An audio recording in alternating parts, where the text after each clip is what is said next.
We were on a break. You can't be mad, she said after sleeping with her ex, so I took a break from her entire existence. Now I'm engaged, and she's still telling people I was the one who got away. Hey viewers, before we move on to the video, please make sure to subscribe to the channel and hit the like button if you want to see more stories like this. Thanks. When I think back on it now, I can't pinpoint the exact moment Sophie started slipping away. It wasn't one big argument or betrayal at first. It was small, quiet changes. The kind you only notice once they've piled up high enough to suffocate you. We'd been together for 2 years. Sophie and I met through mutual friends, back when everything between us felt easy. She was warm, funny, full of life. She dragged me to art shows I didn't understand, late-night drives with no destination, random weekend getaways. I grounded her. She pulled me out of my routine. For a while, that balance worked. Then, around month 18, things started to tilt. Sophie got promoted at her marketing job and started spending more time at networking events. At first, I was proud. She was ambitious and charming. People naturally liked her. But soon, networking became an excuse for everything.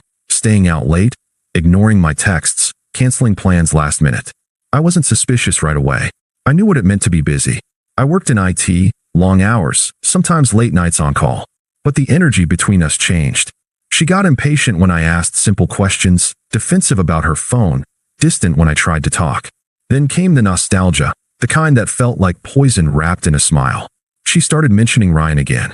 Her ex, the one she swore was just a part of her past.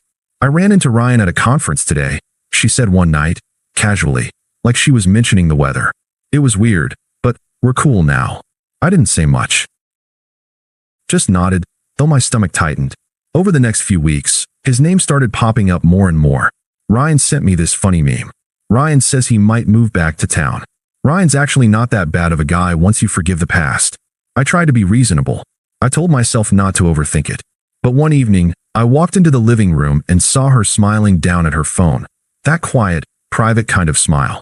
When I asked what was funny, she just locked her screen and said, "Nothing important." That was the moment something inside me started to die. Still, I kept trying. I cooked dinner after late shifts. I asked about her day. I bought tickets to that art exhibit she mentioned weeks ago. But she seemed distracted, annoyed even, when I showed up for her. One night, over dinner, I finally asked what was going on. "You've been somewhere else lately," I said quietly. "You barely look at me when we're together." She sighed like I'd just asked her to solve a math problem. "Ethan, not everything's about you." I didn't say it was, I replied. "I'm just trying to understand what changed." "God, you're so serious all the time," she muttered, pushing her food around. "You make everything heavy." Maybe that's the problem. Maybe we're just not in sync right now. I set my fork down, trying to stay calm. "So what are you saying?" She leaned back, folded her arms, and said it like it was nothing. "Maybe we just need a break." I blinked. "A break?" "Yeah," she said. "Just some space. I can't breathe in this routine anymore. I feel like I'm living the same day over and over again." I kept my voice even.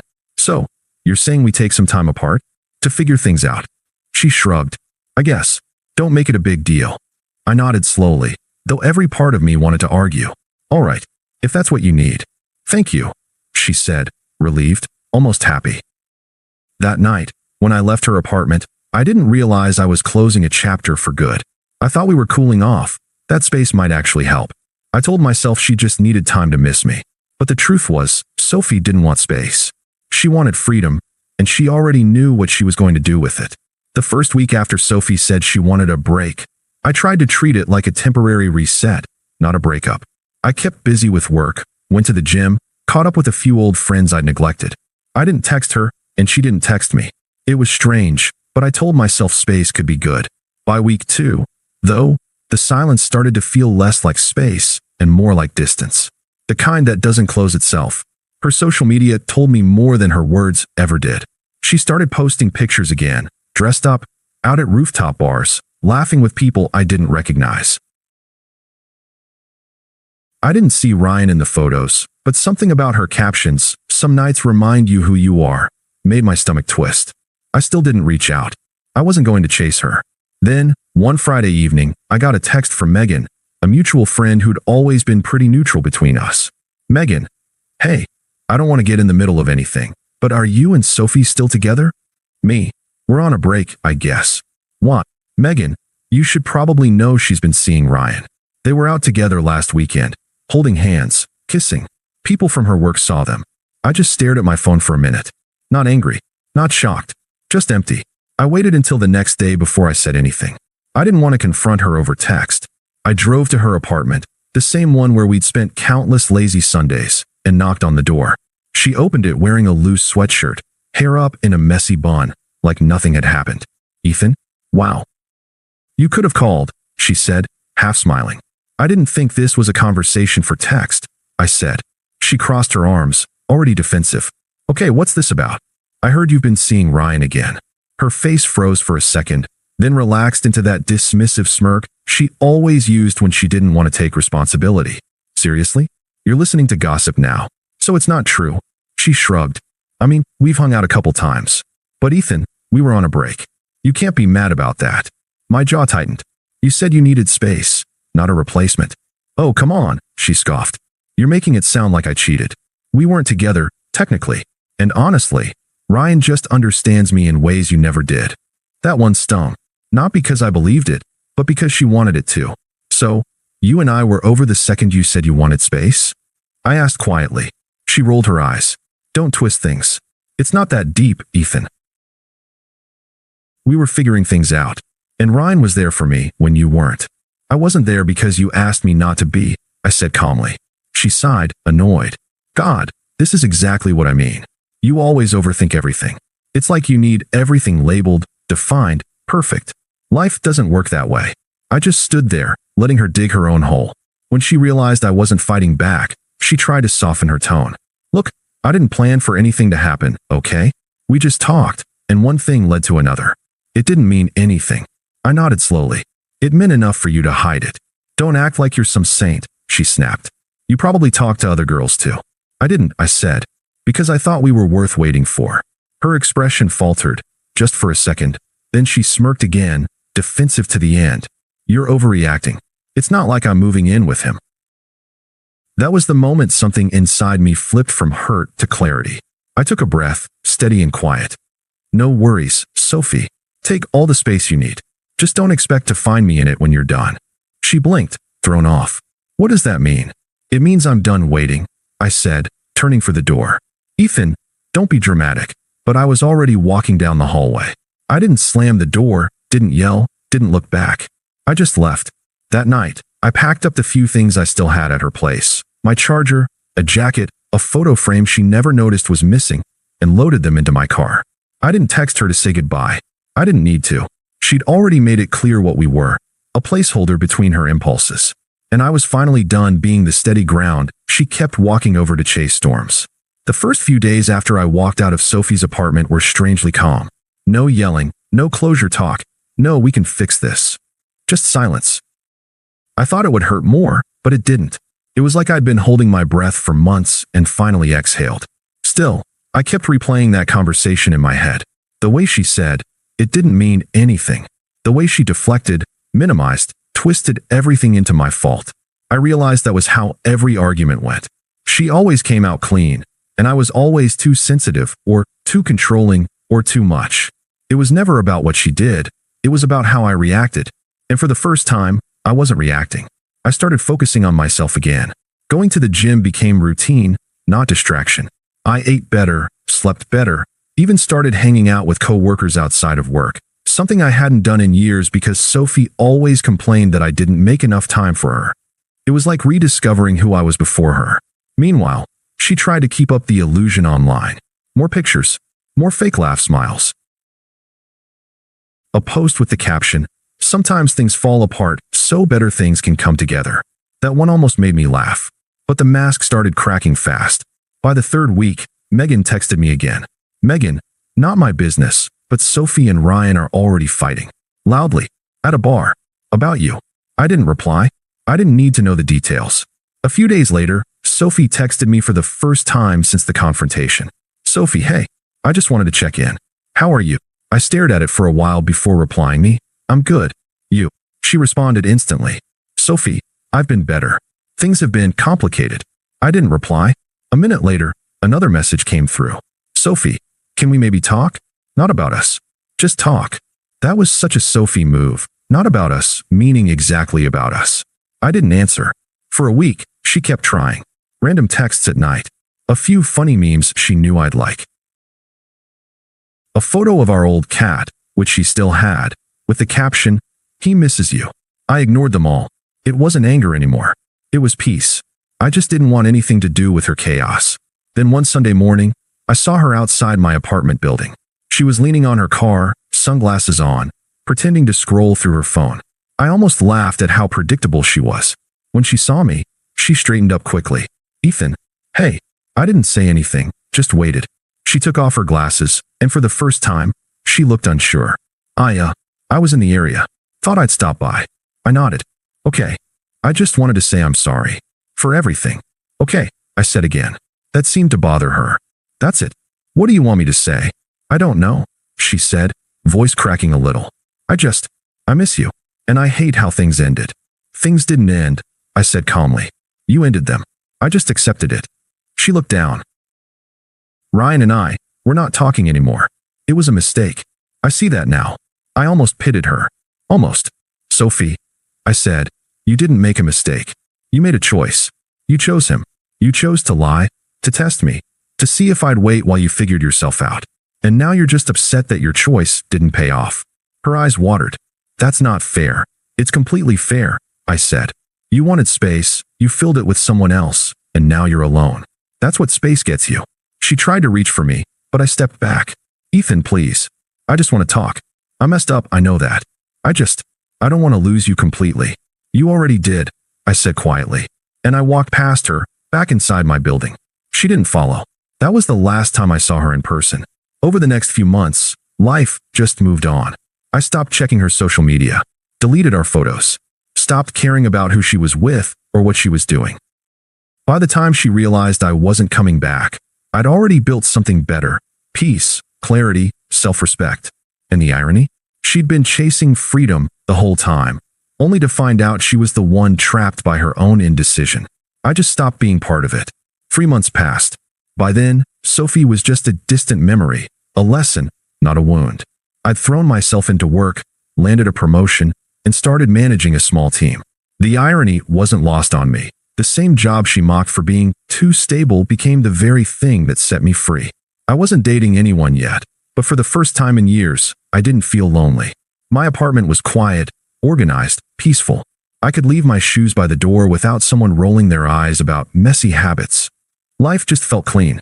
Then, one afternoon, Megan called again. "Megan, hey, not trying to stir the pot, but you might want to know what's going on with Sophie." I sighed. "Megan, I really don't. Megan, I know, but it's kind of bad. She and Ryan broke up. He cheated on her with someone from the gym. Then she got into an argument with her manager at work and quit. Now she's posting cryptic stuff online about people using her." I paused. "That tracks. Megan, she's been asking around about you. I think she regrets everything." I laughed quietly.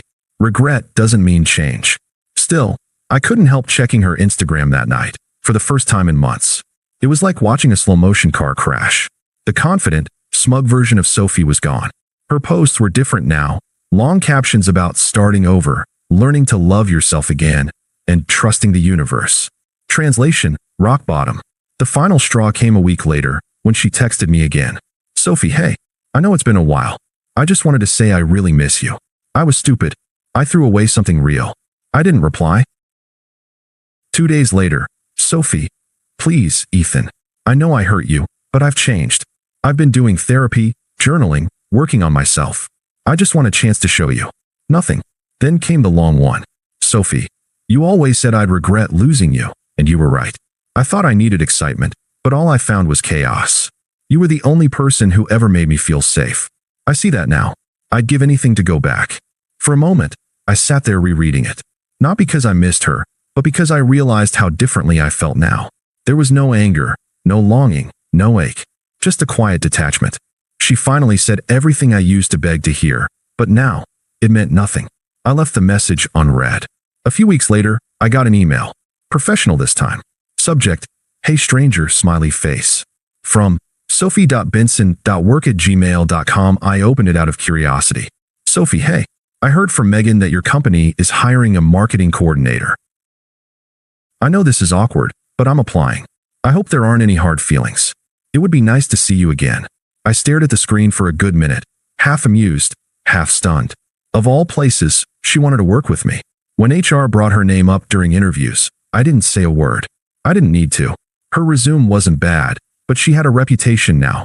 High turnover, dramatic exits. She didn't even make the shortlist. Later that week, she texted again, "Sophie, I didn't get it. Guess that's karma, huh?" Me? Maybe it's just life catching up. She replied, "You're still cold." I typed back, "Me? No. Just done." That was the end of it. Or at least, I thought it was. A month later, I ran into her at a mutual friend's birthday party. She looked smaller somehow.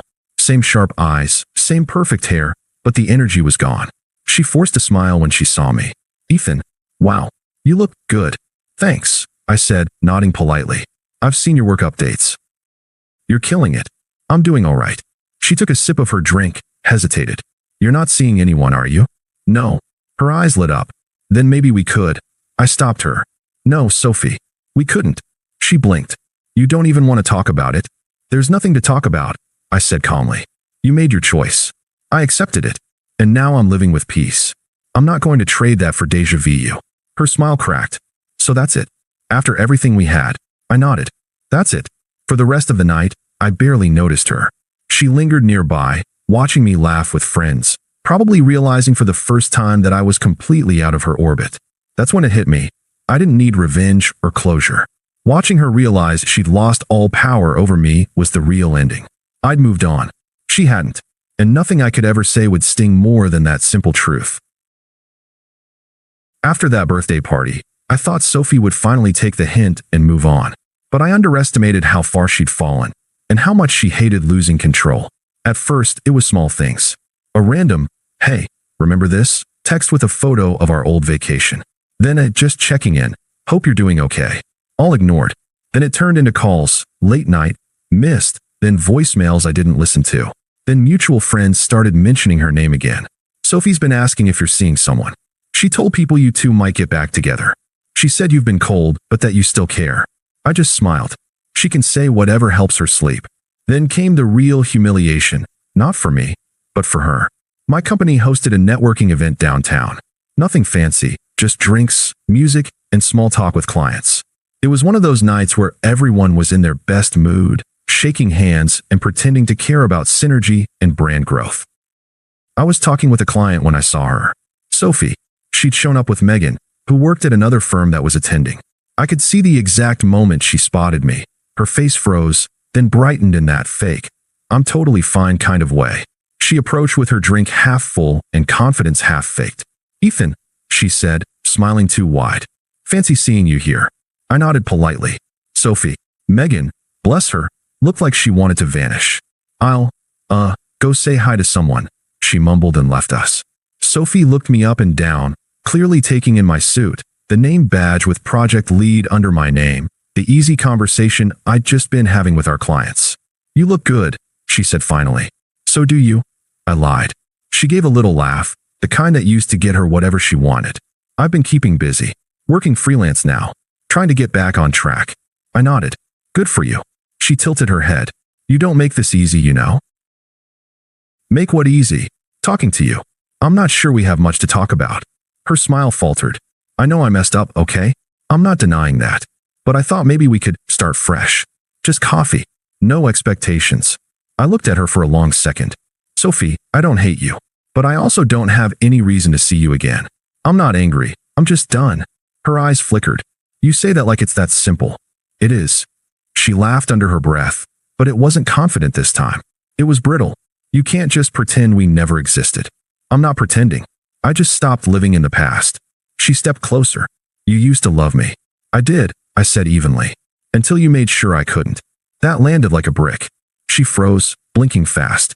Then the mask cracked completely. "You think you're better than me now?" she snapped.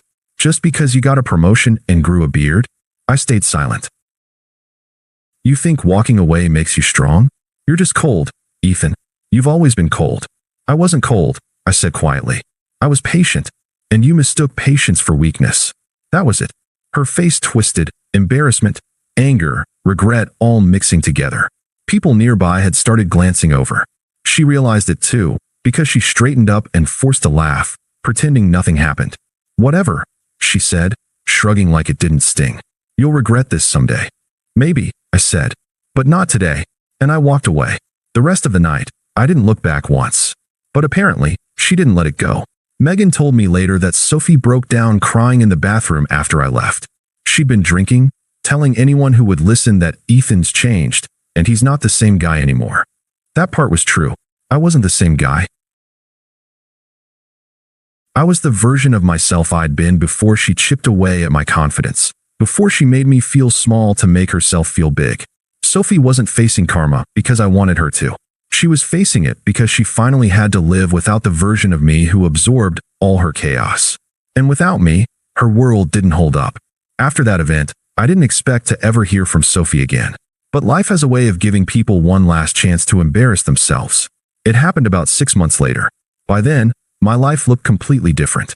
The promotion had turned into a management role, and I'd finally taken a vacation, my first real one in years. I'd built a small circle of genuine friends, and I was mentoring 2 younger employees who reminded me of myself before Sophie drained the life out of me. Then one morning, I got an email. Subject: "Please read this. I promise it's the last time." From Sophie. For a second, I debated deleting it. But curiosity won. Sophie, I know I've reached out before, and I know I've made a fool of myself. I need to say this. I'm sorry for everything I did to you. I didn't appreciate you when I had you, and now I'm paying for it. I keep thinking about how different my life would be if I just stayed. Ryan was a disaster. He lied, cheated, and made me feel worthless. After him, I kept meeting the same kind of guys, all users, all fake. I finally get what you meant by peace. I miss that. I miss you. I'm not asking to get back together. I just need you to know that you were right about everything. And I'll probably never stop regretting what I did. I read it once, then again, and felt nothing. No anger, no nostalgia, no satisfaction. Just detachment. It wasn't a trap or manipulation this time. It was surrender. But even then, it didn't matter. Because her apology couldn't rewrite the person she'd been when it counted. Still, I decided to respond, not out of emotion, but out of finality. Me. I appreciate the message. I'm glad you're being honest now. But we're at 2 very different places in life. I don't hate you, and I don't wish you harm. But I don't carry what happened anymore. I learned what peace feels like, and I'm not willing to trade it for anything familiar, especially not the past. I hope you heal. Take care of yourself. She replied within minutes. Sophie, so that's really it? No chance. No coffee. Nothing. Me. There's nothing left to fix. We ended a long time ago. I just stopped pretending otherwise. Sophie, I don't know how to move on from you. Me. Then start by not looking backward. She didn't reply, and that was it. No dramatic outburst, no closure speech, no lingering pain. Just silence. A few weeks later, I heard she'd moved back to her hometown. New job, new apartment, same cycle starting again. Meanwhile, I'd moved into a new place, brighter, quieter, filled with things that were entirely mine. One night, I was out with friends when someone mentioned Sophie's name. They said she'd been posting vague, missed opportunities quotes online again. I just smiled and changed the subject. Because for the first time, I realized the story wasn't about her anymore. She was just the chapter that taught me the difference between being needed and being valued, between loving someone who drains you and loving yourself enough to walk away. Her space had turned into emptiness. My silence had turned into freedom. And that was the truest revenge, not bitterness, not triumph, just indifference. I didn't win. I simply stopped playing her game. Thanks for watching. Make sure to subscribe to the channel and hit the like button. What do you think about this story? Share it in the comments.